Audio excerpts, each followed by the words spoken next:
Assalamualaikum warahmatullahi wabarakatuh. Perkenalkan, nama saya Suzelda, NPM 2110070120043 dari Prodi Kesehatan Masyarakat Universitas Baitur Rahman. Baiklah, pada kesempatan kali ini saya akan membahas tentang HAM dengan hak asasi kesehatan pada mata kuliah Etika dan Hukum Kesehatan Bapak Kembang Ampu oleh Bapak Nova Rikman. Baik, materi pertama yaitu perbedaan HAM dan hak asasi kesehatan.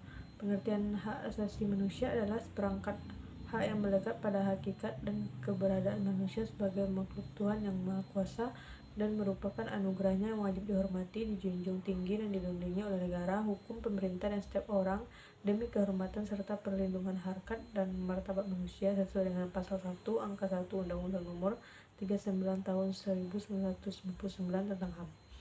Sedangkan hak asasi kesehatan adalah hak asasi manusia yang melekat pada seseorang sejak lahir dan bukan karena pemberian seseorang atau negara, maka oleh sebab itu tidak dapat dicabut oleh siapapun. Materi kedua yaitu sejarah perkembangan dan momentum perkembangan hak kesehatan di Indonesia. Yang pertama ada perkembangan HAM, diantaranya ada periode sebelum kemerdekaan. Pada periode ini dalam konteks pemilikan HAM, para pemimpin Budi Utomo telah memperhatikan adanya kesadaran berserikat dan mengeluarkan pendapat melalui petisi-petisi yang ditinjaukan kepada pemerintah kolonial maupun dalam tulisan yang dibuat surat kabar georgia.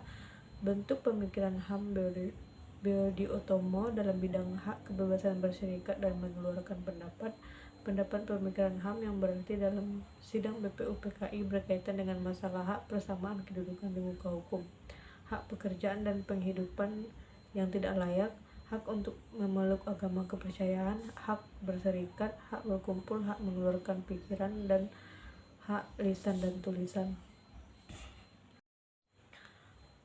Yang kedua ada periode setelah kemerdekaan yang juga terdiri dari periode 1945 sampai 1950. Nah, pada periode ini pemikiran HAM pada periode awal kemerdekaan masih menekankan pada hak untuk merdeka. Yang kedua ada periode 1950 sampai 1959.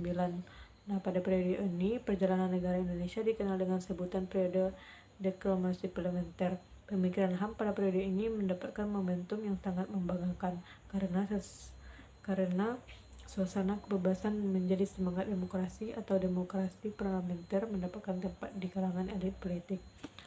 Nah, yang ketiga ada periode 1959 sampai 1966. Pada periode ini sistem pemerintahan berlaku adalah sistem demokrasi terpimpin sebagai reaksi penolakan Soekarno terhadap sistem demokrasi parlementer. Pada sistem ini kekuasaan terpusat berada di tangan presiden. Selanjutnya periode 1970 sampai 1980, pemikiran elit penguasa pada masa ini sangat diwarnai dengan sikap penolakan terhadap HAM sebagai bentuk produk. Selanjutnya ada periode 1966 sampai 1998. Pada awal periode ini telah diadakan berbagai seminar tentang HAM. Salah satu seminar tentang HAM dilaksanakan pada tahun 1987 yang merekomendasikan gagasan tentang perlunya pembentukan pengadilan HAM, pembentukan komisi dan pengadilan HAM untuk wilayah Asia. Dan terakhir ada periode 1989 sampai sekarang saat ini. Strategi penegakan HAM pada periode ini dilakukan melalui 2 tahap status penentuan dan tahap penataan aturan secara konsisten.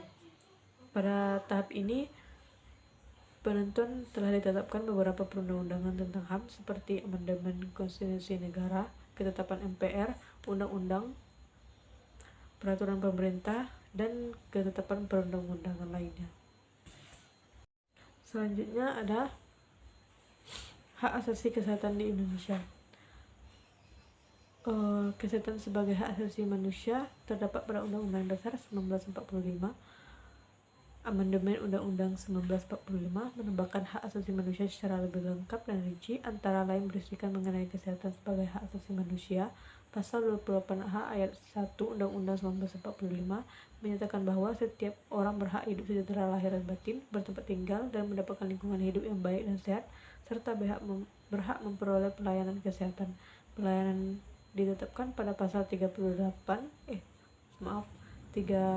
ayat 3 Undang-Undang 1945, yakni negara bertanggung jawab atas penyediaan fasilitas pelayanan kesehatan dan fasilitas pelayanan umum yang layak.